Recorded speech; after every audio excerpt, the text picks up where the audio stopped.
Kinasema mjumbe wa Agano Jipya. Mjumbe wa Agano Jipya. Unaweza ukanisaidia kumwambia jirani yako mjumbe wa Agano Jipya? Mjumbe wa Agano Jipya. Unaweza ukasema kwa sauti, mtu wa Mungu. Mjumbe wa Agano Jipya.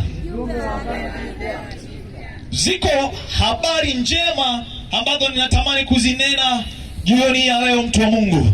Siko hapa kuongea kwa habari nyingine zozote isipokuwa habari za ufalme. Nikuombe mtu wa Mungu, kwa neema ambayo Bwana amekupa uzima na afya jioni ya leo, unisikilize kwa dakika hizi chache ambazo nitanena habari hizi njema, na ni jambo la uhakika ya kwamba zitabadilisha maisha yako. Hautabaki kama ulivyo. Tutakapoanza kunena habari hizi za ufalme, ninakuhakikishia mtu wa Mungu ya kwamba maisha yako hayatabaki kama vile yalivyo. Kuna habari ukizisikia zinazidi kukunyongonyesha. Kuna habari ukizisikia zinakufanya unakuwa mtu wa huzuni. Lakini ashukuriwe Bwana ya kwamba injili ni habari njema zinazoleta tumaini katika maisha ya mtu aliyekata tamaa. Niweke msingi wa maandiko kutokea kwenye kitabu kile cha Malaki sura ile ya 3 na mstari ule wa 1. Nami nitasoma katika jina la Yesu. Maandiko yanasema, angalieni na mtuma mjumbe wangu, naye ataitengeneza njia mbele yangu, naye Bwana mnayemtafuta atalijilia hekalu lake ghafla. Nami yule mjumbe wa agano mnayemfurahia, angalieni anakuja, asema Bwana wa majeshi. Baba, katika jina la mwanao Yesu Kristo wa Nazareti aliye hai, neno ni mali yako na watu pia ni mali yako. Changanya neno na watu, mali zako zote kwa pamoja, uzitumie kadri upendavyo. Ni katika jina la mwanao Yesu nimeomba na kuamini, amen. Maandiko yanasema ya kwamba yupo mjumbe wa Agano Jipya. Katika maisha ya kawaida ya mwanadamu, watu wa Mungu, tunajua na tunafahamu ya kwamba jambo lolote ili lilete ukamilifu lazima liwe lina pande mbili. Hakuna kitu chochote kwenye ulimwengu huu, kama utachukua muda wako ukatafakari pamoja na mimi, utagundua katika ulimwengu ambao tunaishi hakuna jambo lolote lisilo na ukamilifu isipokuwa lina pande mbili. Na wala usichoshe ufahamu wako. Nitakupa mfano. Ukitazama mwili wa mwanadamu jinsi ulivyo, una namna mbili. Una upande wa kushoto na upande wa kulia.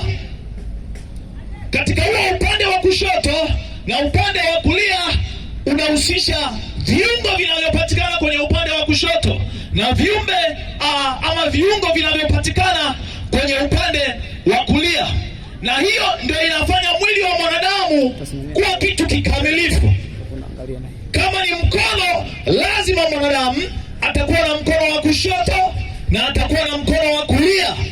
Kama ni mguu, mwanadamu atakuwa na mguu wa kushoto, lakini halikadhalika atakuwa na mguu wa kulia. Hii ni kuonesha ya kwamba ukamilifu uko katika pande mbili. Sasa kikawaida, upande wa kwanza lazima uwe na hali ya udhaifu. Kama tunavyofahamu, lazima mtu atakuwa na mkono wa kushoto na mkono wa kulia. Na kawaida mkono wa kushoto unakuwa na udhaifu, lakini mkono wa kulia unakuwa na nguvu. Hata mtu akikupa nafasi uandike mahali, unaweza ukatumia mkono wa kulia kuandika vizuri sana, lakini mkono wa kushoto utakushinda kuandika. Lakini hata unapotamani kufanya kazi, labda ni kushika kisu kukata, unaweza ukafanya vizuri ukitumia mkono wa kulia kuliko ukitumia mkono wa kushoto. Hii ni kusema upande wa kushoto wa mwili wa mwanadamu ni dhaifu, lakini upande wa kulia ni upande wenye nguvu. Hata wachezaji mpira, ukitaka kupiga mpira, mguu wa kulia una nguvu wa kufanya vizuri katika kupiga mpira kuliko mguu wa kushoto. Hii ni kusemaje? Ya kwamba maisha ya mwanadamu yanawekwa katika hali ya ukamilifu katika pande mbili. Sasa katika hizi pande mbili hatuwezi kuukataa upande mmoja wa kushoto kwa sababu upande wa kulia una nguvu. Ni sawa na kusema hauhitaji mkono wa kushoto kwa sababu mkono wa kulia unakutosha kufanya kazi, una nguvu, isingekuwa sawa sawa. Lakini badala yake tunazikubali pande zote mbili, upande wa kushoto na upande wa kulia. Tunapochanganya ufanisi wetu katika kazi kwa kutumia upande wa kushoto wa mwili na upande wa kulia kama ni mkono, unapotumia mkono wa kulia na mkono wa kushoto kwa pamoja kwenye kazi, ufanisi unaongezeka kuliko ungetumia mkono wa kushoto peke yake au ungetumia wa kulia peke yake. Hii ni kusema kwamba hata kama mkono wa kushoto una udhaifu, lakini bado una nafasi katika maisha ya mwanadamu. Nataka kusema nini jioni ya leo, watu wa Mungu wabai? Ninachotaka kuzungumza ni kwamba mpango wa Mungu wa kumwokoa mwanadamu kutoka kwenye maisha ya utumwa na dhambi na kutaabika umegawanyika katika maeneo makuu mawili. Eneo la kwanza ambalo Mungu alianza nalo kama sehemu ya ukombozi wa maisha ya mwanadamu unaitwa Agano la Kale. Na katika hilo Agano la Kale maandiko yanasema lilikuja na mjumbe wake, na mjumbe wake alikuwa anaitwa Musa. Musa ndiye alikuwa mjumbe wa Agano la Kale, wakati Mungu yuko kwenye nafasi ya kwanza ya kumtafuta mwanadamu aliyepotea katika dhambi. Maandiko yanasema Musa alikuja kwa mkono wa sheria. Agano la Musa lilikuwa linaamua maisha ya mwanadamu kutokea kwenye sheria. Bwana Yesu asifiwe sana. Amen. Bwana asifiwe sana. Amen. Maandiko yanasema ya kwamba Musa aliyabadilisha maji yakawa damu. Huo ni ufunuo ya kwamba maji ni ishara ya uzima na damu tunajua ni ishara ya mauti, ni ishara ya kifo. Kwenye Agano la Kale watu walipokuwa wanaishi kwa sheria, unapotenda dhambi ilikuwa inahitajika damu ya mwanakondoo ili mwanadamu aweze kusamehewa dhambi alizokuwa amezifanya. Na ni kwa sababu ndivyo sheria ya Torati ya Musa kama mjumbe ilivyokuwa inaelekeza. Kwa hiyo mwanadamu alipita katika hali ya uchungu. Kama hapakupatikana mbuzi au kondoo wa kutoa kafara kwa ajili ya kutakaswa kwenye dhambi, huyo mwanadamu angeangamia. Kama angekamatwa kwenye uzinzi, angepigwa mawe afe. Kama angekamatwa kwenye uasherati, angepigwa mawe afe. Kwa sababu ndivyo Torati, ndivyo sheria ya Musa ilivyokuwa inaelekeza, ya kwamba ukitenda dhambi adhabu yake ni kifo, ni mauti. Sasa katika mazingira kama hayo, ilibidi ili upatikane na kosa, ni lazima turejelee Torati, ni lazima turejelee sheria ambayo ilikuwa imeandikwa. Katika kipindi cha kwanza cha ukombozi wa maisha ya mwanadamu chini ya mjumbe wa Agano la Kale ama Agano la zamani Musa, ilikuwa ili upatikane na kosa ni lazima turudi mahali tuangalie imeandikwa. Kama ni dhambi inasema usiue kuwa ni dhambi, ilikuwa ni lazima turudi kwenye Torati, tufunue Torati mahali ambapo inatuambia kuua ni dhambi. Kwa hiyo utakapoua, kwa sababu kuna mahali pametuambia kwamba kuua ni dhambi kwa Torati, ungepatikana na hatia. Lakini kama ungefanya kosa, na katika ulimwengu wa sheria mtakuwa mnafahamu watu wa Mungu, katika ulimwengu wa sheria kitu chochote ambacho hakijakatazwa na sheria, ukifanya hicho kitu sio kosa. Ukifanya jambo lolote ukakamatwa, ukapelekwa mahakamani, alafu ikaonekana hilo jambo lilolifanya hakuna sheria, mwongozo wala kanuni yoyote imelikataza hilo jambo, mahakama itakuachia huru, hautakuwa na kosa. Kwa sababu jambo lolote ambalo halijakatazwa kisheria sio kosa kufanya. Na kama litaonekana ulifanya likiwa halina sheria, watakuachia, lakini wataandaa utaratibu kwa ajili ya hilo jambo. Hiyo ni kusemaje? Wakati wa Agano la Kale, ili tujue umetenda dhambi, lazima turejelee mahali. Lazima turejelee mahali.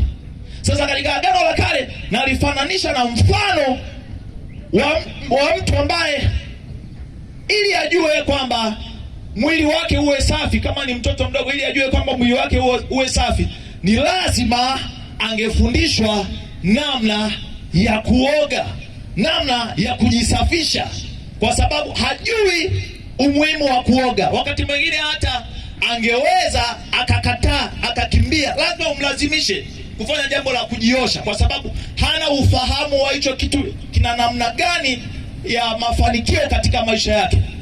Sasa baada ya Agano la Kale ambayo mjumbe wake alikuwa ni Musa, Mungu akaamua kuleta ukamilisho sasa kutokea kwenye msingi wetu. Kitu chochote ili kikamilike kina pande mbili. Mungu akaamua kuja na Agano Jipya ama Agano la Pili ambalo kimahususi lilikuwa linakamilisha lile Agano la Kale, na Agano hili Jipya likaja na mjumbe anaitwa Yesu Kristo. Na mjumbe huyo Yesu Kristo, mjumbe wa Agano Jipya, alibadilisha sheria zake, utaratibu wake wa jinsi ya kuyaendea mambo. Haupo kama ilivyokuwa Torati, haupo kama ilivyokuwa Torati ya Musa.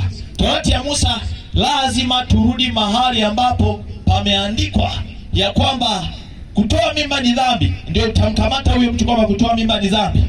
Lazima turudi kwenye maandiko tuone mahali palipoandika kuvuta sigara ni dhambi, ndio utamwaminisha mtu ya kwamba ni dhambi. Lakini mjumbe wa Agano Jipya Yesu Kristo anapokuja na Agano Jipya, yeye anayabadilisha maji kuwa divai. Musa aliyabadilisha maji yakawa damu, ilimaanisha uchungu, ilimaanisha kifo na mauti.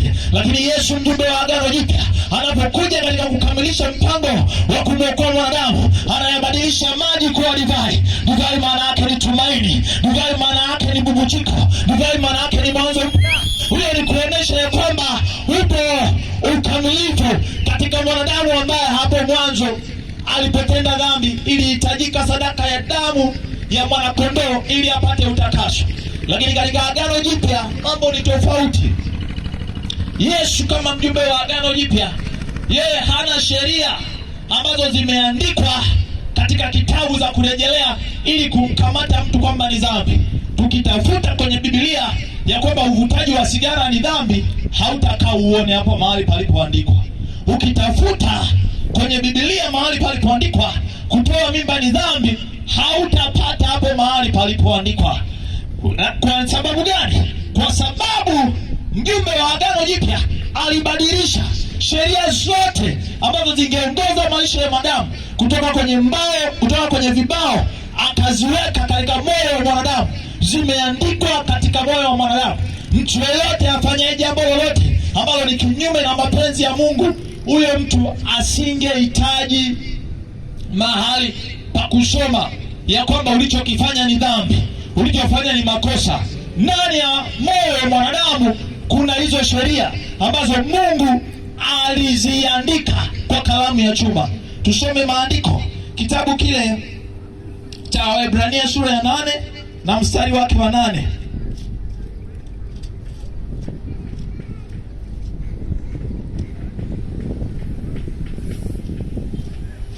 Waebrania sura ya 8 na mstari wa 8.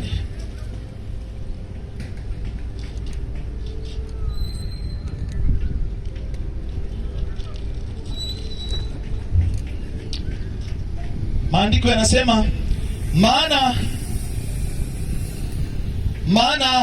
awalaumupo wasema, angalia siku zinakuja, asema Bwana, nami nitawatimiza nyumba ya Israeli, nyumba ya Yuda agano jipya. Alitakuwa kama agano nililoagana na baba zao katika siku ile nilipowashika mikono yao niwatoe katika nchi ya Misri, kwa sababu hawakudumu katika agano langu. Mimi nami sikuwajali, asema Bwana. Maana hili ndilo agano nitakaloagana na nyumba ya Israeli baada ya siku zile, asema Bwana, nitawapa sheria zangu katika nia zao na katika mioyo yao nitaziandika, nami nitakuwa Mungu kwao, nao watakuwa watu wangu. Bwana Yesu asifiwe sana. Kwa hiyo tunaona katika agano jipya ambalo mjumbe wake ni Yesu Kristo, sheria hazijaandikwa mahali ili tuzirejelee kwamba tunaposema jambo fulani ni dhambi lazima turudi hapo mahali kusoma. Wewe unajua ya kwamba kutembea na mke wa mtu ni dhambi, hata kama hujaambiwa. Wewe unajua, ndani yako wewe unakushuhudia, unakaza tu kichwa. Unajua kabisa kwenda guest ni dhambi, ndio maana hata ukienda unajificha. unajua kabisa. Ndio maana unaenda usiku, uendi mchana. Unaenda ukiangalia kushoto na kulia wasikuone. Unajua kabisa. Hakuna mahali ambapo umesoma, hakuna mtu ambaye amekuambia. Wewe mwenyewe ndani yako unajua. Unapoenda kwa waganga unajua kabisa ya kwamba mambo ya ushirikina sio mazuri, hayampendezi Mungu, lakini unafanya. Wala sio kuna mahali pameandikwa hizo sheria. Mungu anasema zitakuwa kwenye nia zao. Unapomtendea ndugu yako jambo baya, kabla hajapatikana mtu wa kusema mtu wa Mungu ulichokifanya ni kibaya, ndani ya moyo wako, moyo unakwambia ya kwamba hichi unachokitenda mtu wa Mungu sio kitu kizuri. Lakini watu wa Mungu wa leo, unapowaambia ya kwamba jambo fulani ni dhambi, acha litakuangamiza, acha utapotea, anakwambia ni wapi imeandikwa? Ni wapi imeandikwa? Huko ni sawa sawa na mfano mmoja ambao Yesu aliulizwa na Mafarisayo. Walimwendea, kuna jambo walikuwa wanalifahamu kabisa, wakamfuata Yesu, wakamuuliza swali fulani kwa mtego, lakini Yesu kwa sababu alikuwa anajua nia zao, hakutaka kuwajibu lile swali. Bwana Yesu atusaidie sana, watu wa Mungu.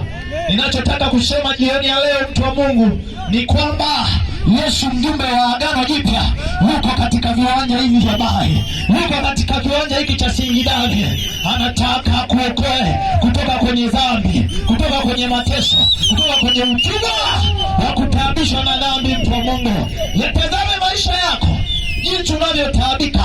Unaamka asubuhi na mapema, unatafuta fedha kwa jasho lako lote, alafu baadaye inapofika jioni unatumia hizo fedha katika ulevi, katika zinaa, katika uasherati. Ninajua haupendi, najua umejaribu kuacha lakini inashindikana.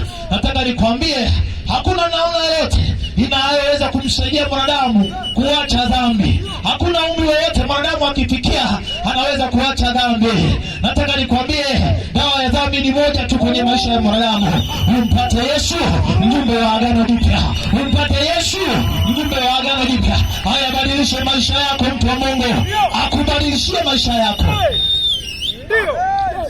Agano Jipya linahubiri kutokea kwenye maisha ya mtu. Zamani ulikuwa unalazimishwa kuoga, lakini saa hii haulazimishwi tena kuoga. Unaoga mara 3 kwa siku, na hakuna mtu anakwambia kaoge, wala utembei na kitabu cha sayansi wala cha biology kikwambia ukaoge. Wewe mwenyewe unajua jasho likitoka jingi kwenye mwili utapata harufu, unakimbia kwenda kuoga. Ndivyo ilivyo kwenye Agano hili Jipya, ya kwamba Yesu mjumbe wa Agano Jipya anahubiri kutokea kwenye mioyo ya watu. Sisi tunachokifanya, tunagonga tu muhuri kwa yale ambayo Yesu Kristo anayahubiri ndani yako, mtu wa Mungu. Wewe unajua kabisa ya kwamba maisha unayoyaendea ni maisha ya dhambi, mtu wa Mungu. Mambo unayafanya ni mambo ya dhambi, ni chukizo mbele za Mungu. Sasa inakuhitaji jambo moja tu, kumkubali huyu Yesu mjumbe wa Agano Jipya. Kumkubali huyu Yesu mjumbe wa Agano Jipya, ayabadilishe maisha yako, mtu wa Mungu. Akubadilishe maisha unayoishi ya mataabiko, ya mateso. Dhambi inakutesa, lakini unang'ang'ania, nina dini yangu, nina dini ya baba yangu, nina dini ya kwetu. Watanitenga nikifa, hawatanizika, watanisusia msiba. Mtu wa Mungu, nataka nikwambie jambo moja. Nataka nikueleze kitu kimoja jioni ya leo. Siko hapa kukuongezea dini nyingine, kwa sababu dini unayo, lakini bado matatizo pia unayo, sababu hiyo dini haijakusaidia. Nikikuongezea dini nyingine utateseka sana, mtu wa Mungu, nitakupa mzigo. Lakini niko hapa jioni leo kukueleza habari njema ya kwamba Yesu anakutaka akutoe kwenye utumwa wa dhambi, akutoe mizigo ya dini na madhehebu, akupe maisha ya uzima wa milele. Mtu wa Mungu, mkimbilie Yesu wewe, mkimbilie Yesu. Dini unayo lakini unateseka. Unaangalia nini, mtu wa Mungu? Maandiko yanasema onjeni muone ya kwamba Bwana ni mwema. Umeonja vingapi, mtu wa Mungu? Kwenye maisha yako umejaribu vingapi? Umejaribu mambo mangapi? Mbona kwenye uzinzi uogopi watu watakuona? Mbona kwenye uasherati uogopi watu watakuona? Lakini kwenye dini sio kusaidia, pamoja na dini yako yenye msalaba mkubwa, lakini bado dhambi unagonga, lakini bado uharibifu unafanya. Hiyo ni kusema dini haijakusaidia, wewe hutaki dini, wewe unamhitaji Yesu akubadilishe, akutoe kwenye utumwa wa dhambi. Njoo kwa Yesu, wewe mtu wa Mungu, kimbia kwa Yesu, kimbilia kwa Yesu, toka huko, njoo kwa Yesu. Tutazame sisi wenzako, wala hatuigizi. Haya ndio maisha yetu ya raha, ya kwamba tuna experience yetu, tunamuona Yesu kwa uzuri wake kwenye maisha ya kwetu, watu wa Mungu, wala hatujikazi. Wewe unaweza ukaonea watu aibu. Ukikaa hapo kwenye hicho kiringe unasema mimi na dini yangu, tena nimesomea kabisa. Watu wanakuona wewe ni mwamba, unajua kuchanganua dini, unajua kuchanganua madhehebu, lakini ukirudi nyumbani kule usiku unajua wachawi wana